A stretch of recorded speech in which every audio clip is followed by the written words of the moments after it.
A gente continua com a exposição hoje em Marcos capítulo 4. Se você puder abrir sua Bíblia comigo em Marcos capítulo 4. As crianças, gente, desculpa, as crianças estão liberadas para a salinha. Leva o violão. Leva o violão. Não pode? Então desculpa, então não leva o violão. Deixa o violão. Não pode tocar violão na salinha. Quem é até 8 anos, né, Esté? Até 8 anos a salinha, né?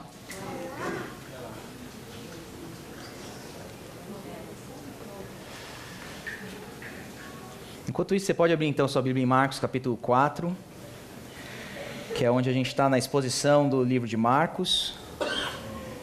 E hoje nós vamos ter um panorama das parábolas, das 4 parábolas que há em Marcos capítulo 4, tá? É um panorama, então, das 4 parábolas. Quando a gente faz um panorama, não tem como se aprofundar nas 4, mas a gente vai tratar as 4 e entender por que elas estão aí. Marcos 4, de 1 a 32. São 32 versículos.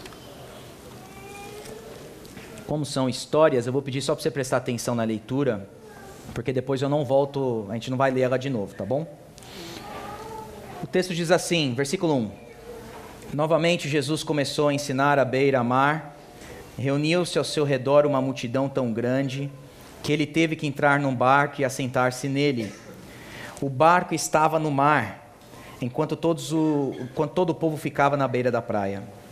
Ele lhes ensinava muitas coisas por parábolas, dizendo em seu ensino: ouçam, o semeador saiu a semear.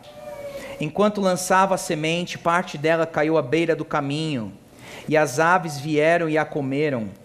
Parte dela caiu em terreno pedregoso, onde não havia muita terra, e logo brotou, porque a terra não era profunda. Mas quando saiu o sol, as plantas se queimaram e secaram, porque não tinham raiz. Outra parte caiu entre espinhos, que cresceram e sufocaram as plantas, de forma que ela não deu fruto. Outra ainda caiu em boa terra, germinou, cresceu e deu boa colheita, 30, 60 e até 100 por 1. A seguir Jesus acrescentou: aquele que tem ouvidos para ouvir, ouça. Mas quando ele ficou sozinho, os 12 e os outros que estavam ao seu redor lhe fizeram perguntas acerca das parábolas. E ele lhes disse: a vocês foi dado o mistério do reino de Deus, mas aos que estão fora tudo é dito por parábolas, a fim de que, ainda que vejam, não percebam, ainda que ouçam, não entendam, de outro modo poderiam converter-se e ser perdoados. Então Jesus lhes perguntou: vocês não entendem esta parábola? Como então compreenderão todas as outras? O semeador semeia a palavra. Algumas pessoas são como a semente à beira do caminho, onde a palavra é semeada. Logo que ouvem, Satanás vem e retira a palavra nela semeada. Outras, como a semente lançada em terreno pedregoso, ouvem a palavra e logo a recebem com alegria. Todavia, visto que não têm raiz em si mesmas, permanecem por pouco tempo. Quando surge alguma tribulação ou perseguição por causa da palavra, logo a abandonam. Outras ainda, como a semente lançada entre espinhos, ouvem a palavra. Mas quando chegam as preocupações dessa vida, o engano das riquezas e os anseios por outras coisas, sufocam a palavra, tornando-a infrutífera. Outras pessoas são como a semente lançada em boa terra. Ouvem a palavra, aceitam-na, e dão uma colheita de 30, 60 e até 100 por 1. Ele lhes disse: quem traz uma candeia para ser colocada debaixo de uma vasilha ou de uma cama? Acaso não a coloca num lugar apropriado? Porque não há nada oculto senão para ser revelado, e nada escondido senão para ser trazido à luz. Se alguém tem ouvidos para ouvir, ouça. Considerem atentamente o que vocês estão ouvindo, continuou ele. Com a medida com que medirem, vocês serão medidos, e ainda mais lhes acrescentarão. A quem tiver, mais lhe será dado. De quem não tiver, até o que tem lhe será tirado. Ele prosseguiu dizendo: o reino de Deus é semelhante a um homem que lança semente sobre a terra. Noite e dia, quer ele durma, quer se levante, a semente germina, cresce, embora ele não saiba como. A terra por si própria produz o grão. Primeiro o talo, depois a espiga, e então o grão cheio na espiga. Logo que o grão fica maduro, o homem lhe passa a foice, porque chegou a colheita. Novamente ele lhe disse: com que compararemos o reino de Deus? Que parábola usaremos para descrevê-lo? É como um grão de mostarda, que quando plantada é a menor semente de todas. No entanto, plantada, ela cresce e se torna a maior de todas as hortaliças, com ramos tão grandes que as aves do céu podem abrigar-se à sua sombra. Com muitas parábolas semelhantes, Jesus lhes anunciava a palavra, tanto quanto podiam receber. Não lhes dizia nada sem usar alguma parábola. Quando, porém, estava a sós com seus discípulos, explicava-lhes tudo. Estão aí as 4 parábolas que a gente tem no livro de Marcos. Marcos agora, nesse capítulo 4, a gente entra numa nova seção desse livro. Até então, nós não tínhamos visto uma seção grande de ensino em Marcos. De capítulo 1 a 3, no livro de Marcos, nós vimos muita ação, muitos milagres, como o Franklin apresentou aqui semana passada para nós. Marcos narrou as ações e as obras de Jesus nesses 3 primeiros capítulos, mas agora a gente entra num capítulo que é diferente, que você, quando você está lendo, separa agora e começa a prestar atenção são 34 versículos de ensinamento que Jesus dá nesse capítulo 4 aí. E parece que quando a gente está lendo esse capítulo 4 pela primeira vez, parece que Marcos pegou algumas historinhas que Jesus contou, simplesmente agrupou elas e jogou elas no capítulo 4 aí. Agrupou elas, algumas histórias aí que não têm conexão talvez umas com as outras, mas Jesus contou essas histórias, então vamos colocar logo aí no meu capítulo 4. Parece, talvez, ou a gente tem às vezes essa impressão quando a gente está lendo, que não há nenhuma conexão agora. Depois de muita ação, Marcos simplesmente jogar ensinamento de Jesus aí, com essas parábolas. Mas o que a gente descobre, gente, quando a gente está estudando o livro de Marcos, é que ele não agrupa essas palavras de maneira aleatória. Ele não está aqui de maneira voluntária, simplesmente pegando essas historinhas e agrupando elas e jogando para a gente. Marcos tem um propósito quando ele agrupa essas parábolas para a gente. Como é que a gente já viu aí, só relembrando a gente, como é que ele já agrupou o seu livro? No capítulo 1, tem a organização dos testemunhos de Jesus. Vocês vão lembrar que Marcos começa falando o princípio do evangelho de Jesus Cristo, Filho de Deus. E aí ele vai agrupando no capítulo 1 alguns testemunhos. João Batista vem e testemunha dele. Os profetas Isaías e Malaquias vêm e testemunham dele. Deus Pai vem e testemunha a respeito desse Filho de Deus. Os discípulos seguem ele e testemunham então com a sua história que de fato ele é o Filho de Deus. As doenças e as curas que Jesus vem fazendo testemunham a respeito que ele é o Filho de Deus. Marcos organiza o capítulo 1 com alguns testemunhos. Então, há uma intenção na cabeça do autor enquanto ele está organizando seu livro.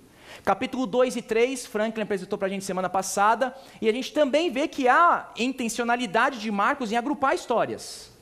Franklin falou alguns pontos, por exemplo, que Jesus tem autoridade e poder sobre enfermidade e demônios, que Jesus ensina com autoridade, que ele constitui uma nova família. E aí Franklin pegou algumas passagens que mostram no livro de Marcos, próximas ali, que Marcos tem intenção em agrupar essas histórias.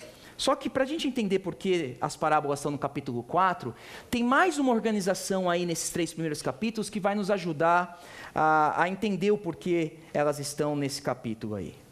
A primeira coisa que a gente precisa notar, em Marcos capítulo 1, verso 45, você não precisa abrir lá, eu vou narrar aqui a história, a gente tem a primeira desobediência ao Filho do Homem. Pensa que Marcos capítulo 1, o Filho do Homem está sendo apresentado. Jesus agora cura um leproso e diz a esse leproso que ele não pode contar a ninguém. E logo aí no final do capítulo 1, no verso 45, o leproso desobedece Jesus na maior. Ele sai contando para toda a cidade o que Jesus fez por ele. Mas espera aí, os demônios se submetem a ele. As enfermidades, ele expulsa as enfermidades com o poder da sua palavra. E agora vem um leproso que é curado e deliberadamente se opõe a uma palavra de Jesus. Marcos inicia agora uma nova sessão. E o que Marcos vai mostrar agora no capítulo 2 e 3, ao introduzir com o leproso a desobediência dele, Marcos 2 e 3 agora ele vai mostrar que essa desobediência ela é constante, ela é crescente. Capítulo 2, por exemplo, versos 6 e 7, vão perguntar para Jesus, ou vão afirmar para ele, você está blasfemando. Veja a oposição acontecendo. Quem pode perdoar pecado senão Deus? Verso 16 do capítulo 2, por que você come com publicanos e pecadores? Verso 18 do capítulo 2, os discípulos de João jejuam, mas e os teus, Jesus? Oposição crescente. 24, verso 24 do capítulo 2, você está fazendo o que não é permitido no sábado. Capítulo 3, verso 6, os fariseus se juntam com os herodianos, Franklin falou disso semana passada, e procuram matá-lo. E aí você chega no clímax da oposição, você chega no clímax da rejeição a Jesus, quando no capítulo 3, verso 21, a sua própria família olha para ele e diz, ele está fora de si, ele está louco. Sua própria família disse isso a ele, ele está louco. E no verso 22, para piorar o cenário de oposição e rejeição, os mestres da lei viram e falam, ele tem demônio, ele é o próprio Belzebu. Então veja que Marcos organizou, do final do capítulo 1 até o 3 final, constante oposição e crescente oposição a Jesus. E agora então você se coloca na posição dos discípulos.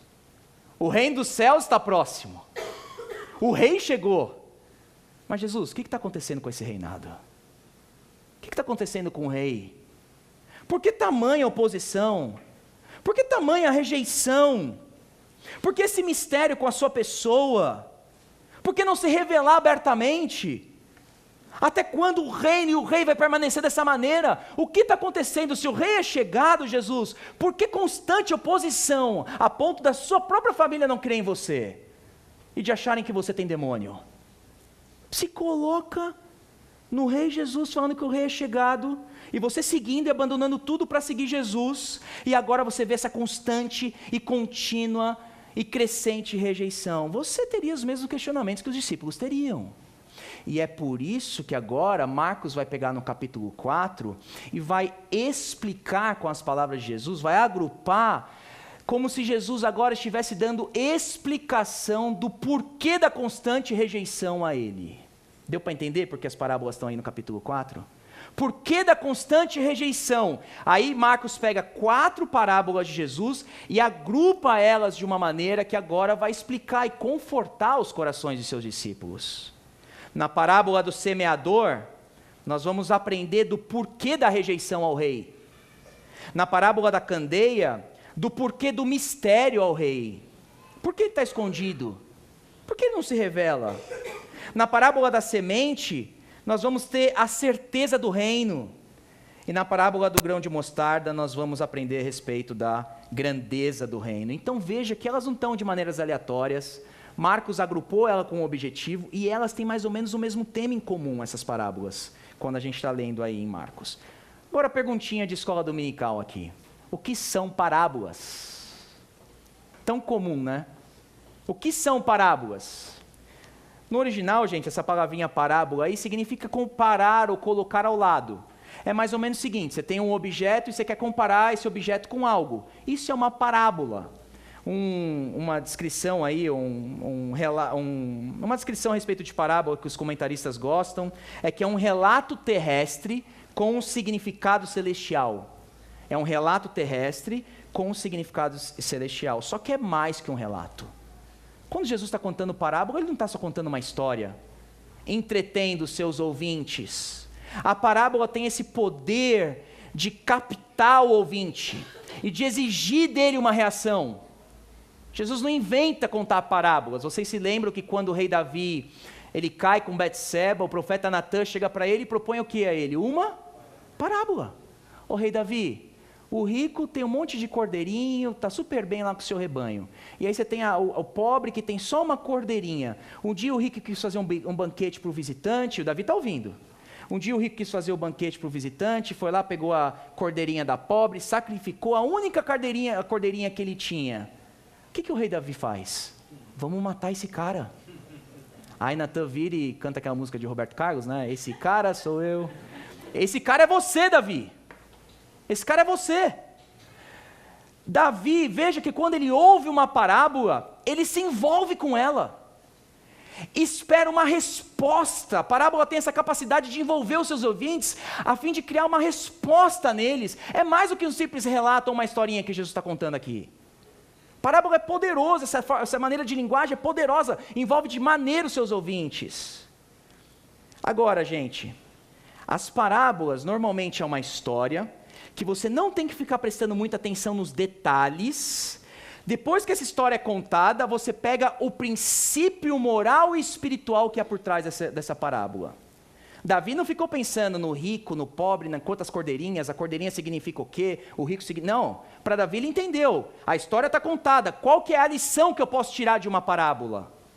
Nós não devemos interpretar parábolas parando em cada palavrinha da palavra, o anel que foi dado, a parábola do filho pródigo, o anel que foi dado significa não sei o quê, a sandália significa não sei o quê. Não, você não interpreta a parábola dessa maneira. A parábola vai ser contada para você, você pega a história, o princípio moral e espiritual, e você aplica aquilo na tua vida e responde a isso. Uma maneira bem errada de interpretar a parábola é como Orígenes, um pai da igreja, uma vez interpretou. Eu botei aí no telão, sobre a parábola do bom samaritano. Veja como é errado interpretar isso aqui não deve ser seguido, né? Ele pega a parábola do bom samaritano, por exemplo, ele vai dizer que o homem necessitado é Adão, Jerusalém é o céu, Jericó é o mundo, os assaltantes são o diabo e seus ajudantes, o sacerdote que passa pelo homem necessitado é a lei, o levita o profeta, o samaritano é Cristo, o animal de transporte é o corpo de Cristo. A estalagem onde o bom samaritano leva, né, é a igreja. As duas moedas, se eu fosse interpretar assim, eu ia falar que é dízimo e oferta.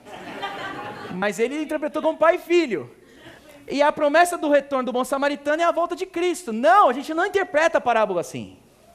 Você não fica prestando atenção como se fosse uma alegoria e você tira o significado que você quer por trás dela. Você pega a história, ouviu toda a história, mesmo quando a parábola do semeador aqui que Jesus dá detalhes, todos esses detalhes têm um princípio moral por trás. Você pega esse princípio e aplica esse princípio. É assim que a gente lê parábolas na Bíblia. Agora, por que parábolas? Por que Jesus não chegou simplesmente, falou abertamente e deu um ensino aberto a respeito do seu reino, a respeito de sua pessoa? Por que ele fala por parábolas? E aqui, vocês também provavelmente já ouviram, como eu, que quando você vai fazer evangelismo, se Jesus ensinava por parábolas, você não tem que usar a Bíblia. Vai ali na rua, conta uma história.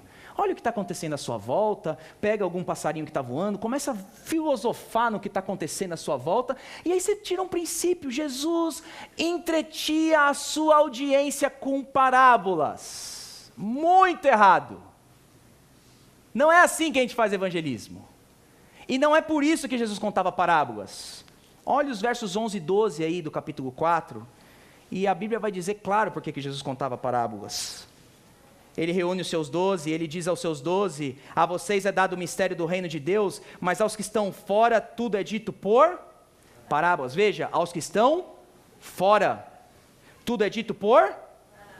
Para que, gente? Olha o verso 12 aí na sua Bíblia. Para que é dito por parábolas?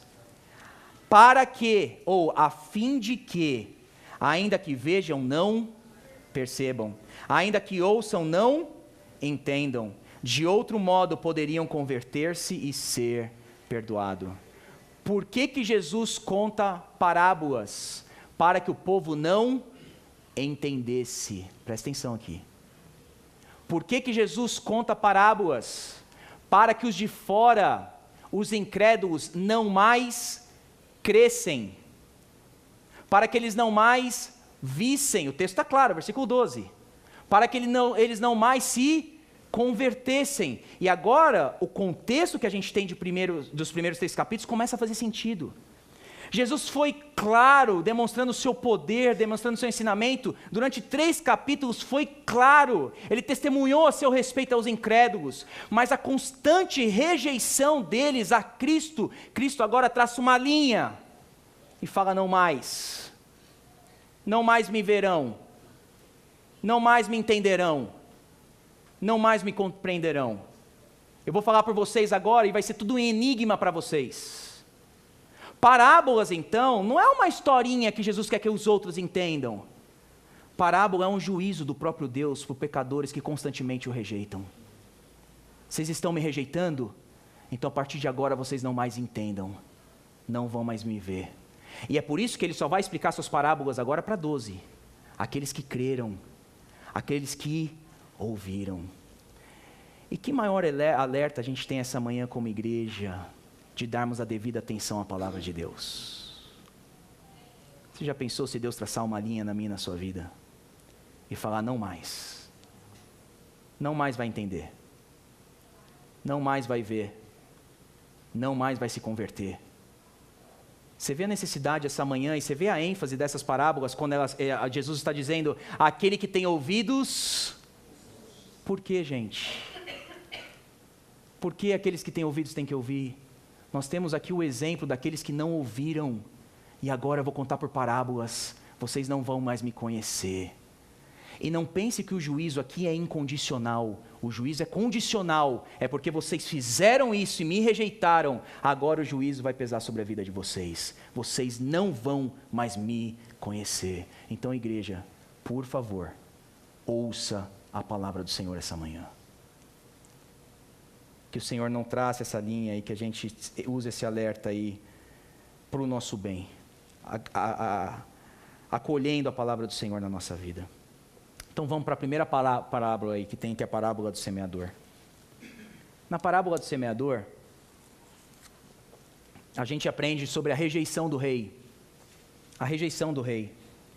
Por que estão te rejeitando, Jesus? Pensa na cabeça dos discípulos. Por que estão te rejeitando, Jesus? Jesus vai contar nos primeiros 8 versos aí, que é a parábola, a historinha, não vou ler para a gente já leu. Jesus vai contar nesses primeiros 8 versos uma parábola, ele vai contar uma história. Ele está à beira-mar, mar da Galileia, o seu púlpito agora é o barco, ele não se impressiona com multidão, e multidão, quando está reunida em volta de Jesus, não significa fé verdadeira, temos o exemplo aqui. Jesus se afasta dessa multidão, está no barco, o seu púlpito, e a multidão agora está na praia vendo o seu ensino. Jesus vai contar uma história aqui que é corriqueira dos seus dias. O semeador sai para semear. Quantos semeadores haviam naquele dia? Eles tinham seus animais, seus cavalos, com bolsinhas aqui com sementes, né, carregadas de semente com alguns furinhos. O animal ia andando, essas sementes iam caindo, e muitas das vezes caíam à beira do caminho. Você tem o solo espinhoso, e era normal ervas daninhas naquela região, só para entender que Jesus está falando algo bem normal. 30 centímetros de profundidade, a semente caía no meio de espinhos, ninguém ia ali meter a mão e mexer em espinho, aqueles espinhos vão sufocar aquela semente. Você tinha solos rochosos ou pedregosos, né? Não pensa aí em solos cheios de pedra por cima, pense em terra batida, e logo abaixo dessa terra batida, rocha. E a semente cairia nesse pedacinho aqui de terra, e porque aqui está sempre quente por causa do sol e a umidade que bate de manhã, essa semente ela é a primeira a germinar, mas não tem raiz. E porque não tem raiz, essa semente vai morrer. Jesus está falando coisas aí que eles entenderiam, a 30, 60, 100 por 1, 30 vezes a semente é uma colheita normal, 60 vezes bem boa, é uma colheita muito boa, 100 vezes é uma colheita extraordinária. Qual que é o ponto aqui dessa parábola aí do semeador? É que diferentes recipientes proporcionam diferentes resultados. Diferentes recipientes proporcionam diferentes resultados.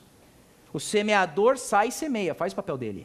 A semente também faz o seu papel, mas dependendo do recipiente, dependendo do coração humano que essa semente cai, diferentes resultados vão acontecer. E por ser uma parábola, nos versos 30 a 20, Jesus agora começa a comparar. O que é o solo, o que é a beira do caminho? Ele vai dizer que a semente é a palavra, algumas pessoas são beira do caminho, Satanás vem e rouba a semente, outras são como terreno pedregoso, ouvem com alegria, mas vem tribulação e perseguição e elas abandonam. Outras são como espinhos, ouvem a palavra, preocupações dessa vida levam embora. E outras são a boa terra que ouve a palavra e frutifica. Diferentes recipientes produzem diferentes resultados. O que a gente aprende aí? Alguns princípios que a gente aprende a respeito dessa parábola. A primeira, gente, a necessidade da palavra para que a gente frutifique. Veja que o verso 20 aí vai dizer que aqueles que são boa terra, Eles ouvem, mas eles fazem mais que ouvem, eles aceitam a palavra. E então dão uma colheita de 30, 60 e até 100 por um. E nós aprendemos, aí fica claro, que há uma necessidade da palavra na minha vida e na sua vida e no meio da igreja, para que a minha vida, a sua vida frutifique e para que a igreja frutifique. Bem eco daquelas palavrinhas de Jesus em João 17, santifica-os na verdade. A tua palavra é a verdade. Santificação ocorre pela palavra. Transformação ocorre pela palavra. Frutificação ocorre pela palavra. Mas é mais do que ouvir. Porque se você prestar atenção, todos os outros solos ou tipos de coração também ouviram. Mas o bom coração, essa boa terra, ele ouve e ele aceita a palavra. Ele permanece nessa palavra. Então nós como igreja não precisamos de um sistema de crescimento. Nós como igreja não precisamos de pragmatismo. Não precisamos de modelos de frutificação. O modelo bíblico para frutificação é: ouçam a palavra e acolham essa palavra. Se nós como igreja fizermos esse papel, frutificação acontece. A segunda coisa que fica nítida aí nessa primeira parábola é que Satanás trabalha ativamente para fazer com que você não dê valor à palavra de Deus. E isso aqui, meu irmão e minha irmã, essa manhã você precisa entender. Satanás trabalha ativamente para que você não dê a devida atenção à palavra de Deus. Olha o verso 15 aí, por exemplo. Aqueles que são como beira do caminho, Satanás torna o coração dessas pessoas insensíveis, faz com que elas não dê a devida atenção, e então ele vem e retira a palavra que foi nela semeada. Distração, desinteresse. Não estranha essa tentação. Enquanto você está aqui ouvindo a pregação, muitos pensamentos a respeito da sua semana, como vai ser sua agenda amanhã, como vai ser o meu almoço daqui a pouco. Ele constantemente vai tentando a nossa cabeça para que você se desligue da palavra que está sendo pregada, para que você não acolha essa palavra. Se fervem por ouvir e ouvir a palavra de Deus, ele vai fazer com tudo para que você não ouça a palavra pregada. O desinteresse que você tem toda manhã quando você acorda, o desânimo, e aquelas inúmeras ocupações que passam na sua cabeça antes de você chegar ao texto bíblico para fazer seu devocional. Não estranhe essa tentação. Satanás trabalha ativamente na minha e na sua vida, para que a gente não dê o devido valor à palavra. E Satanás tem trabalhado nas igrejas a respeito disso, tirando a primazia da palavra de Deus, a centralidade da pregação, entreter mais o povo um pouquinho, não deixe eles ouvirem, não crie esse desejo no coração deles pela palavra de Deus. Satanás continua roubando com as aves do céu, como as aves do céu, essa semente. E por último aí a gente podia dizer também que tanto sofrimento, a gente vê que nessa parábola aí, que tanto sofrimento como prosperidade podem ser obstáculos para a palavra de Deus. Você tem o verso 16 e 17, são esses corações impulsivos, né? esse terreno pedregoso aí, ele ouve a palavra e logo recebe com alegria, veja. Tipo o culto quando o pastor faz o apelo, a pessoa sentiu uma emoção, não compreendeu o que é evangelho, mas eu recebo essa palavra com alegria, eu já aceitei, eu estou convertida. Aí daqui a pouco, passa um mês, passa 2 meses, essa pessoa não está mais com a gente, não está mais na igreja, volta para a vida que ela tinha, e para nós, a gente vai chamar isso de cristãos desviados. Para a Bíblia vai chamar isso de terreno pedregoso. Nunca foi boa terra. Nunca teve transformação, nunca colheu a palavra, coração impulsivo, bateu o primeiro sofrimento na vida dela, ela não aguentou, achou que a vida com Deus e o Evangelho era só vitória e bênção. Oh, meu Deus. Primeiro sofrimento que bateu, não, eu não conheço esse Evangelho, eu não conheço esse Deus, eu não conheço essa dor. Eu prefiro sair desse barco. E eles abandonam. Mas não são cristãos desviados. Não tem esse conceito na Bíblia. Isso não existe. Aqueles que saíram do nosso meio nunca foram dos nossos. Versos 18 e 19, você tem esse coração que é ganancioso. Então sofrimento pode ser um empecilho. Mas agora prosperidade pode ser outro empecilho. Versos 18 e 19, é esse coração que é ganancioso. que começa a pensar só nas bênçãos e riquezas e preocupações da vida. Tipo de coração espinhoso aí, né? Que está em busca de poder, possessão, prazeres mundanos, isso sufoca a palavra. Mas qual que é o ponto principal dessa parábola? Diferentes recipientes produzem diferentes resultados. Você tem o coração insensível, o coração impulsivo, o coração ganancioso, e você tem o coração que é boa terra. E a primeira pergunta que a gente tem que responder essa manhã é: qual é o meu coração? Qual é o meu coração? Eu tenho ouvido e acolhido a palavra? Qual é o meu coração? A segunda parábola que a gente tem é a parábola da candeia. Parábola da candeia. E na parábola da candeia a gente aprende a respeito do mistério do rei.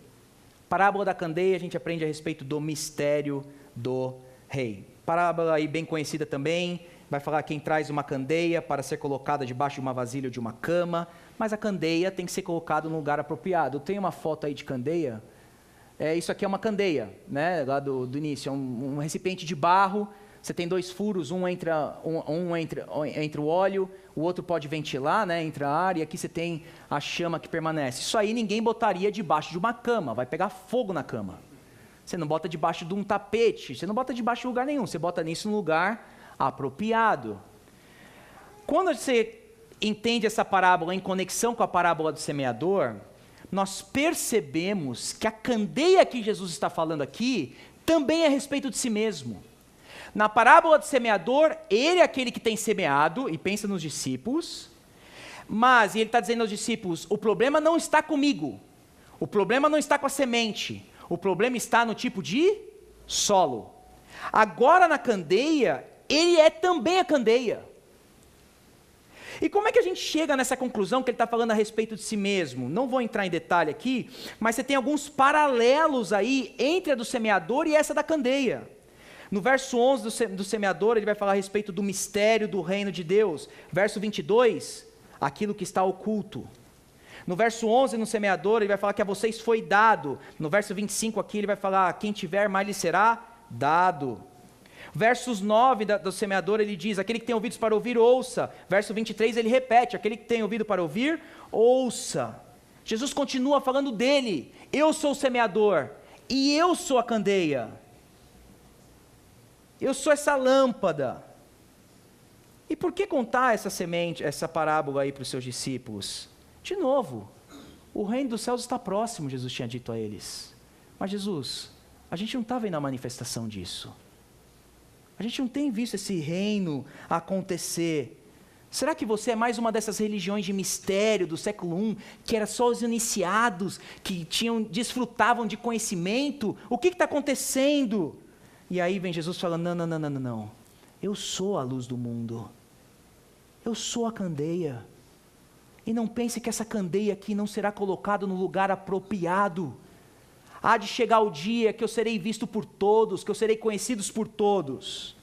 E quando você está lendo o Evangelho de Marcos, você percebe que o lugar apropriado para o Filho de Deus era a cruz.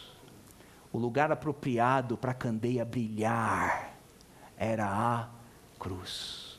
Porque foi quando aquele pedaço de carne foi pendurado, que a sua luz brilhou, que um centurião romano olhou para ele e viu a sua glória, e disse a ele: verdadeiramente, tu és o Filho de Deus.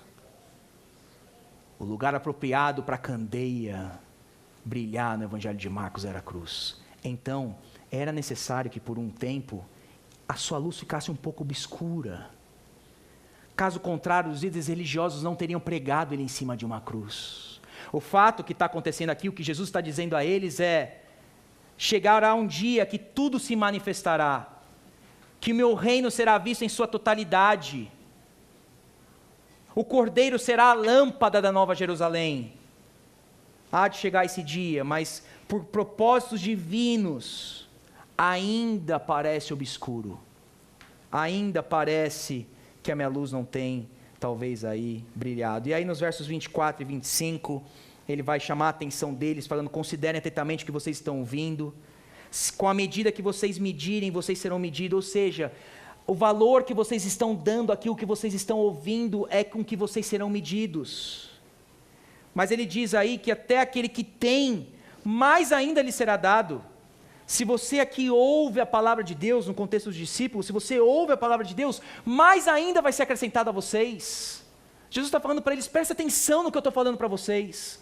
O mistério foi revelado a vocês, eu sou o semeador, eu sou a luz do mundo, eu sou a candeia.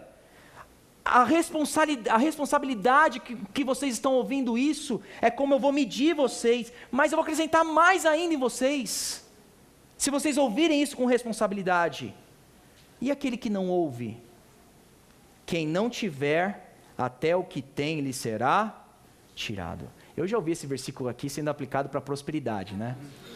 Gente, não faz isso não, gente, tá? Quando você ouvir o irmãozinho falando isso, ensina ele aí que não tem nada a ver, né?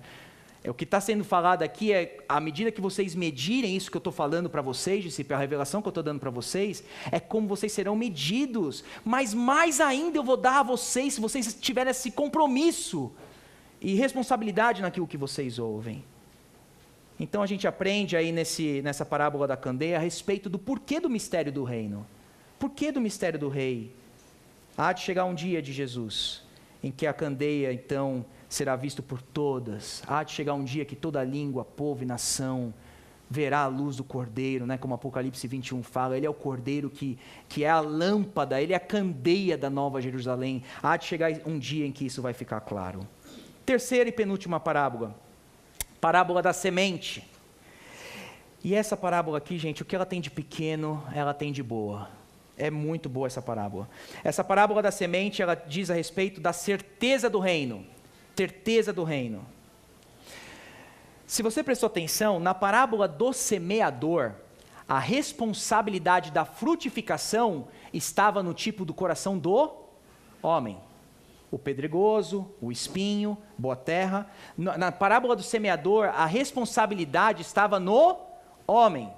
Se o homem recebe a parábola, a semente frutifica. Se o homem não recebe, a semente não frutifica. Pensa de novo você como discípulo de Jesus, ouvindo isso. Jesus, se a semente vai frutificar dependendo do tipo de coração, que esperança nós temos? Que esperança você tem no coração do homem, se ultimamente, decisivamente, a frutificação depende do homem que está ouvindo a mensagem? Então Jesus agora vai acrescentar o outro lado da verdade. E o que ele vai acrescentar com essa parábola aí da semente é que o resultado final da semeadura não depende decisivamente da vontade do homem, mas da soberania divina. O resultado da semeadura não depende decisivamente na vontade do homem, mas na soberania divina. Olha como essa parábola, como ela se organiza. O reino de Deus é semelhante a um homem, que ele lança semente sobre a terra, ele fez o seu papel. Mas olha agora o verso 27.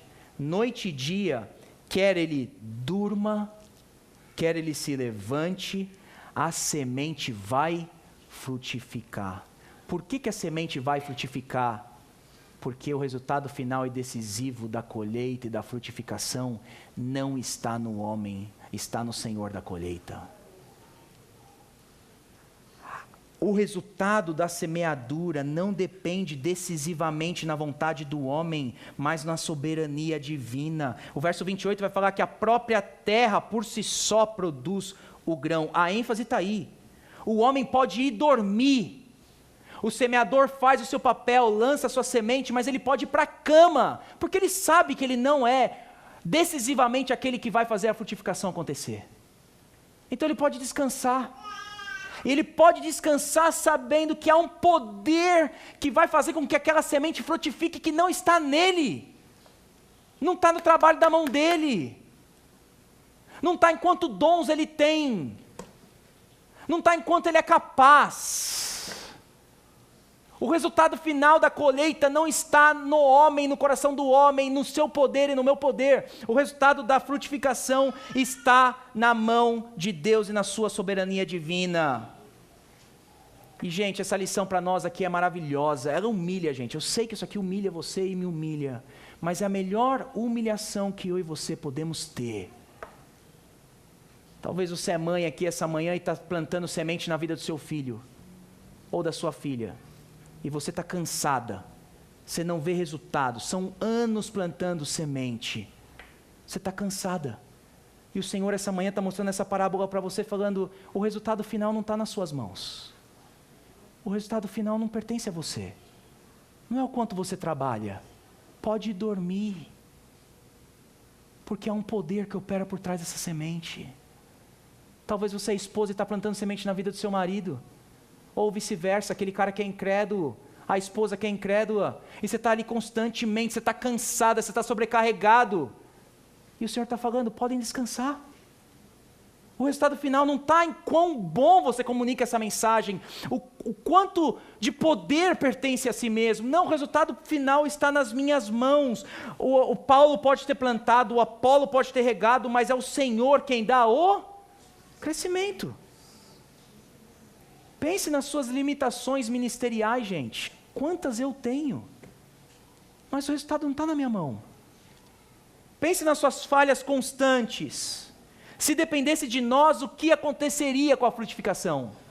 Mas o resultado final não está nas nossas mãos, o resultado final está no Senhor da colheita. Portanto, façamos o nosso trabalho de plantar a semente, mas façamos o nosso trabalho também dormindo e descansados. Isso aqui não significa que você não vai mais trabalhar, que se é o Senhor então que faz a frutificação acontecer, eu não vou mais trabalhar. Não, esse apelo aqui é para que você volte a colocar sua mão no arado, porque você entende quando você coloca sua mão no arado que não é você decisivamente que está fazendo a frutificação, então você pode trabalhar com toda certeza e esperança que o Senhor da colheita faz a sua frutificação acontecer. Então coloca a mão no arado, volta a trabalhar para o Senhor, volta a usar os dons que Ele te deu. Por que parar? Por que deixar de plantar semente na vida do seu filho? Por que abandonar o evangelismo? Por que não servir ao Senhor em todas as áreas e na igreja? Voltemos a botar nossa mão no arado, se o Senhor frutifica a sua semente. E trabalhemos descansados, sabendo que o poder e o resultado não está nas nossas mãos. Por último, e aí eu só vou pincelar a parábola do grão da mostarda. E aí a gente aprende a respeito dessa grandeza do reino. Jesus vai perguntar com que vocês vão comparar o reino de Deus. As respostas seriam, vou comparar o reino de Deus talvez com o Império Romano. Vou comparar talvez o reino de Deus com o templo em Jerusalém. Mas Jesus vira, Franklin me emprestou hoje aí de manhã, mustard seed, o grão de mostarda. Olha o tamanhozinho do grão de mostarda, gente. Com que vocês podem comparar o reino de Deus? Jesus vira e fala, vocês estão achando que é insignificante, discípulos? Perante o Império Romano, vocês estão achando que é insignificante? Então vamos comparar com um grão de mostarda, vamos deixar ele bem pequenininho mesmo. E aí ele vai dizer que esse grão de mostarda vai crescer aí no verso 31, quando é plantada a melhor semente de todas, verso 32, quando ela é plantada ela cresce, se torna a maior de todas as hortaliças, cerca de 10 a 15 metros essa árvore crescia, com grandes ramos, e se na parábola do semeador as aves do céu vinham roubar a semente, agora as aves do céu vêm se abrigar, à sua sombra, há proteção nesse reino. E você vê essa sequência aí acontecendo. Na parábola do semeador você tem uma simples semente. Na parábola da semente que o Senhor da colheita trabalha, você tem uma espiga. E Jesus está mostrando onde vai chegar. E agora, na parábola do grão de mostarda, você tem a grandeza do reino. O reino é certo, o reino vai crescer. Nas palavras de Ezequiel aí, as aves do céu simbolizam todas as nações, poderão se abrigar debaixo dessas folhagens, terá proteção, terá descanso nesse reino. O reino de Deus, ele é certo e ele é grande. Aquilo que parece agora pequeno será grandioso. Aquilo que parece ser fraco será poderoso. O que parece ser insignificante para nós agora será extremamente relevante. Todas as aves do céu, povos, línguas e nações virão fazer morada debaixo desse reino. Que motivação nós temos para a missão aqui, hein? Tendo a certeza que as aves do céu, todas as nações, farão sombra debaixo desse reino pode pregar o evangelho. Isso aqui é certo. Ainda parece insignificante para nós. Talvez estamos aqui plantando, trabalhando, nos doando e parece tão insignificante. Não despreze os grãos de mostarda que Deus tem colocado na sua mão.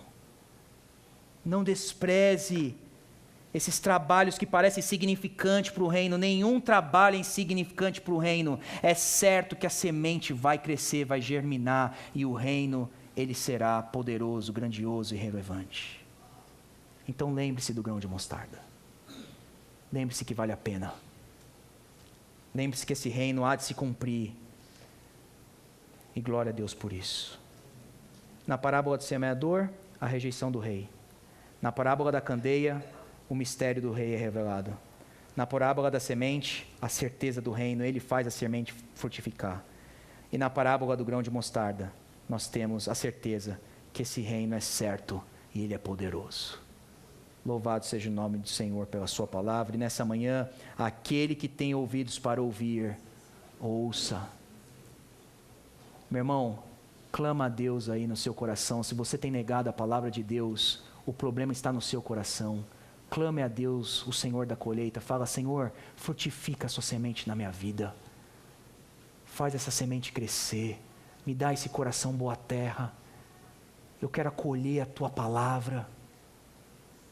Eu quero voltar a botar minha mão no arado. Eu entendi, Senhor, essa manhã, que o Senhor faz a sua semente frutificar. Se você está desanimado aqui, constante fracasso no seu ministério, na sua vida pessoal, motiva o seu coração. Jesus contou essas parábolas aqui para que o nosso coração fosse motivado, animado. O reino é certo, o reino é poderoso, ele é significante. Então, Senhor, nessa manhã nós louvamos o teu nome pela tua palavra. Louvamos o teu nome porque assim como o Senhor consolou os seus discípulos com essas parábolas, saímos aqui essa manhã, Senhor, confortados, revigorados, encorajados. Pedimos que o Senhor nos dê esse coração que é boa terra, que ouve, acolhe a sua semente. Temos a certeza que a sua luz um dia brilhará, Senhor. O Senhor é o Cordeiro, o Senhor é a lâmpada da Nova Jerusalém. Temos a certeza que por mais incapazes que somos no nosso trabalho, no nosso serviço ao Senhor, é o Senhor quem trabalha pelo seu reino, é o Senhor quem faz a sua colheita frutificar. Louvado seja o teu nome por isso. Então desperta, Senhor, a tua igreja essa manhã para voltar a botar a mão no arado, Senhor. Desperta o teu povo, Senhor, essa manhã. Dá a eles essa alegria, essa certeza. O Senhor faz a semente frutificar. Então levantemos e trabalhemos essa manhã para o Senhor. E obrigado porque temos a certeza que o reino é grande e poderoso. Talvez pareça, Senhor, aos nossos olhos, que tudo aquilo que temos fazendo às vezes bate o desânimo, parece que é insignificante. Mas essa manhã somos confortados sabendo que essa árvore vai crescer de tal modo que todas as aves de todas as nações se abrigarão e estarão seguras debaixo desse reino, em paz e com o Rei Jesus para sempre. Louvado seja o teu nome, Rei Jesus. Louvado seja o teu nome, Rei Jesus, essa manhã. A ti toda a honra e a ti toda a glória. No teu nome, Senhor. Amém.